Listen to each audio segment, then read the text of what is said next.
गुरु जी के लिए जो पद है उसमें मजहब और पंथ और जाति पाति का भेद नहीं होता है, क्योंकि गुरु वह होता है जो ज्ञान दे।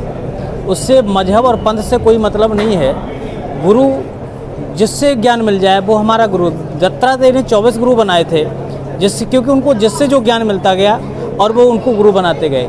तो गुरु की पूजा हर धर्म का व्यक्ति कर सकता है, हर मजहब का व्यक्ति कर सकता है, हर संप्रदाय का व्यक्ति कर सकता है, हर जात पात का व्यक्ति कर सकता है। गुरु का स्थान जो होता है उसमें कहीं से कोई भेदभाव नहीं होता है, और ना कोई उसको ये कह सकता है कि हमारे गुरु जी हैं तो हम ना पूजें, वो हमारे नहीं है, वो हमारे नहीं। ऐसा नहीं, गुरु सबके। जैसे परमात्मा भगवान राम सबके हैं, कृष्ण सबके हैं, कोई भी उनको पूजा अर्चना कर सकता है, उसमें कोई किसी का भेद नहीं है। उसी प्रकार से गुरु की अर्चन पूजन वंदना करना यह सबके लिए सबका दायित्व है और सबका कर्तव्य है और सबका अधिकार है। इसलिए लोग यहाँ पर जुड़े हैं। अब क्योंकि कोरोना काल के कारण यहाँ पर बहुत ज़्यादा भीड़ नहीं हो पा रही, नहीं तो यहाँ तो बहुत बड़ी संख्या में लोग आते थे। तो ऐसी स्थिति में जिनकी श्रद्धा है गुरु के प्रति वो अपना पूजा अर्चन करते हैं, प्रतिवर्ष करते हैं, और ये परंपरा चली आ रही है। और हमारे यहाँ भी किसी प्रकार का भेदभाव नहीं है। यह क्योंकि भगवान के सब अंश हैं, ईश्वर अंश जीव अविनाशी, चेतन अमल सहज सुखराशि। भगवान परमात्मा के सभी ये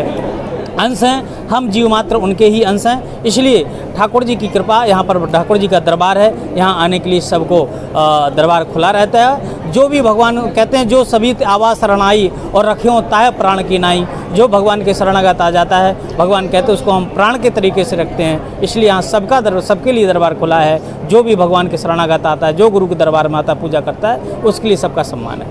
देखिए, जो लड़ रहे हैं वो एक अपनी रोटी सेंक रहे हैं, चाहे वो अपनी राजनीति चमकाना चाहते हों, चाहे वो किसी प्रकार का स्वार्थ में जी रहे हों। लेकिन मुझे लगता है कि भेदभाव इस प्रकार से नहीं होना चाहिए। ये सनातन धर्म इतना बड़ा विशाल धर्म है कि सबको हृदय से लगाए हैं, और जो भी आज पंथ निकले वो इसी से निकले हुए हैं। ऐसी स्थिति में भेदभाव को ख़त्म करना चाहिए। सबको, धर्मगुरुओं को यही मैं कहूँगा कि सबको एक ही पाठ पढ़ाइए कि आप परमात्मा के अंश हैं, भगवान के राम के अंश हैं। इसलिए सभी लोग उनके चरणों में लग कर के आराधना प्रार्थना करिए और भेदभाव मिटाइए। देश को और उन्नति को ले जाइए, राष्ट्र की तरक्की करिए। देश हमारा तरक्की करेगा तो हमारा नाम रोशन होगा, विश्व में हमारा डंका बजेगा। ऐसी स्थिति में ये मताद भेद खत्म करके और एक जो है भेद में अपने जीवन में जीजिए और सबको सम्मान कीजिए। मानव ही एक ऐसी है कि सबको अपने कड़ी में पो करके जीवन को आगे बढ़ाने का, और सदगुरु दरबार में आकर के व्यक्ति के अंदर अगर भेदभाव रह गया तो फिर कोई मतलब नहीं रह जाता है।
भगवान की जय।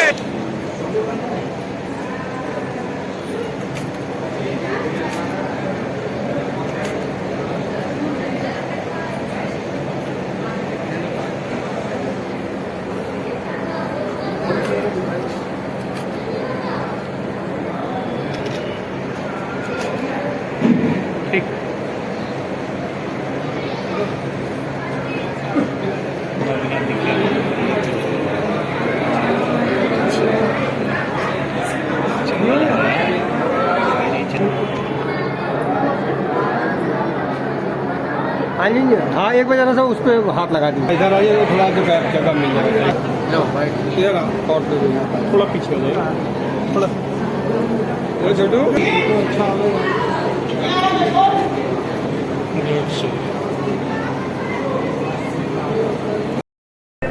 सभी लोगों को मेरा यही संदेश है कि गुरु और शिष्य का एक ऐसा रिश्ता है जो किसी धर्म, जाति, किसी मजहब के बंधनों में बंधा हुआ नहीं है। वो इन सारी चीज़ों से ऊपर है, क्योंकि गुरु जो है वो अपने शिष्य को जब शिष्य बनाता है तो वो किसी ये नहीं देखता कि किस धर्म और जाति से ताल्लुक़ रखता है। और कबीरदास जी और रामानंद जी की जो गुरु शिष्य परंपरा चली आ रही है प्राचीन काल से, वो आज पातालपुरी मठ में वो आज भी जीवित है। हमारे गुरु महंत बालक दास जी ने हम लोगों ने सम्मान किया और उस गुरु शिष्य की परंपरा को बनाए रखा। हमारी सनातन संस्कृति हमें अपने गुरुओं का सम्मान करना सिखाती है, क्योंकि हमारी गुरु शिष्य परंपरा जो है वो प्राचीन आदि अनंत काल से चली आ रही है।